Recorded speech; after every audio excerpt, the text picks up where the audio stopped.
કર્મમાં જ અકર્મનું દર્શન કરે અને અકર્મમાં કર્મના. એટલે જેને કર્મ માનવામાં આવે છે ત્યાં વાસ્તવમાં અકર્મ છે, જેને અકર્મ માનવામાં આવે છે એ વાસ્તવમાં કર્મ છે. એ જ ભગવાન કહી રહ્યા છે કે આત્મા અકર્તા છે અને ઉપાધિમાં કર્મ છે. એટલે એ અવિવેકને કારણે બસ એટલે એ પર આટલું જ છે મુખ્ય. હા, ભાષા લાંબુ છે કારણ કે ભગવાન આવું કેમ કહે છે, વિરુદ્ધ વચન કેમ ભગવાન કહેતા એવું લાગે છે કે ભાઈ આપણી દ્રષ્ટિ વિરુદ્ધ છે, ભ્રમ છે, એટલા માટે ભગવાન આવું કહે છે. એટલે આપણને ભ્રમમાંથી છોડાવવા માટે આ પ્રકારે કહે છે. અકર્મમાં એ કર્મ જુએ છે એવું નહીં, પણ જેને અકર્મ માનવામાં આવે છે એ વાસ્તવમાં કર્મ છે. અકર્મ એટલે કર્મ જેને માનવામાં આવે છે એ અકર્મ છે. એ રીતે જ્ઞાન નથી કે જોવાનું એટલે સમજવાનું જ છે.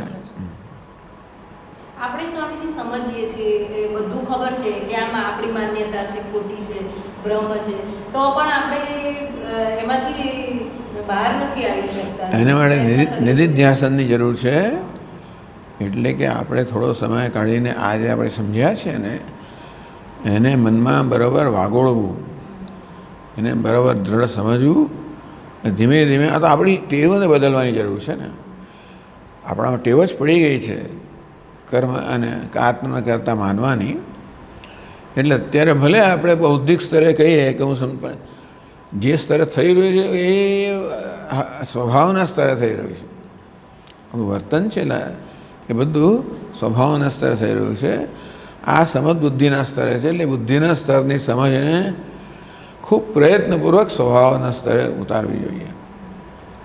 એને આપણે નિધિધ્યાસન કહીશું તો સ્વભાવ બદલાય.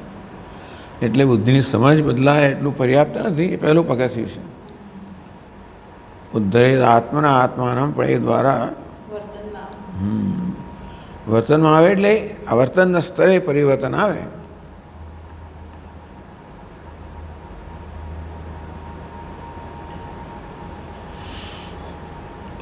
જોરદાર છે વસ્તુ.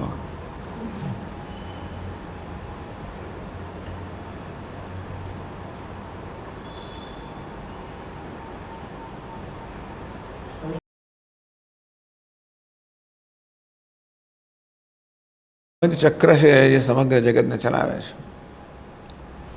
લોકો ના કરે ઠપ થઈ જાય બધું. એટલે ભગવાન ઈચ્છે કે બધા કર્મ કરે તો જ એનું જગત ચાલે. ખાલી કર્મ એવું કરીએ સ્વામીજી અને જ્ઞાનમાં એટલું આગળ ના જઈ શકીએ તો મુક્તિ મળે ખરી? કર્મયોગ જેટલી કર્મયોગ પણ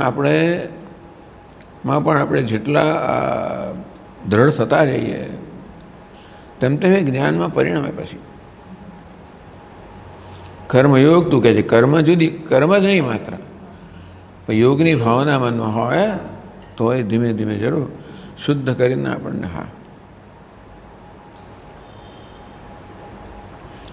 એટલે ભગવાન એક જગ્યાએ એવું જ કહ્યું ને કે કર્મથી મુક્તિ મળે છે. હા હા, કહ્યું આપણે આવી ગયો શ્લોક. આવી જ રીતે સ્વામીજી જીવન મુક્તિ ને વિદેહ મુક્તિ બધું જ કર્મ. એ જ રીતે કર્મ દ્વારા જ્ઞાન થાય. પછી કર્મથી નહીં, આ પ્રકારે કર્મ થતા થતા. હા, હવે તમારે ઉપદેશથી જ્ઞાન થાય કે અંતરથી જ્ઞાન તમને સ્ફુરે?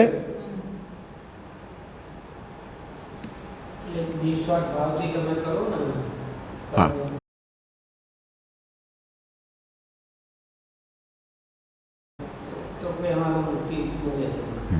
હા, વૃંદાવનમાં કોઈ પછી નથી થયું. એકવાર આ તો કામ થઈ ગયું પછી ભગવાનની લીલાઓ અને બધું પછી તો 11 વર્ષ ચાલી જ ગયા. આમ તો 11 વર્ષે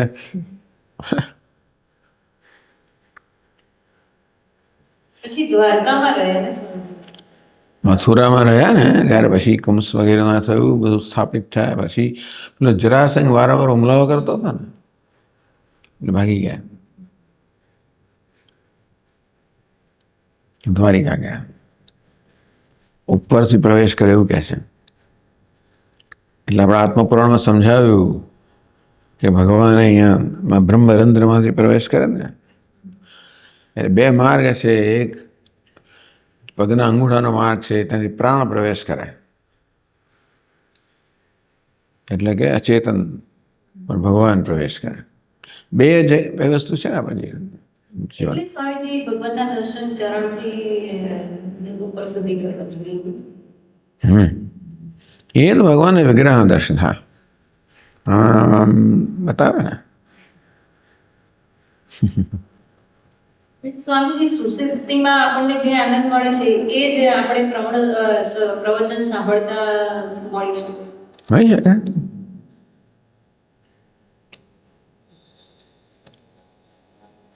મને આપણે બીજી બધામાં મુક્ત થઈ જાય એમાં હોય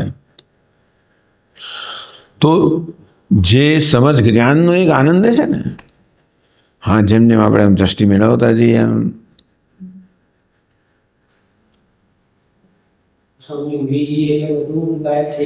હા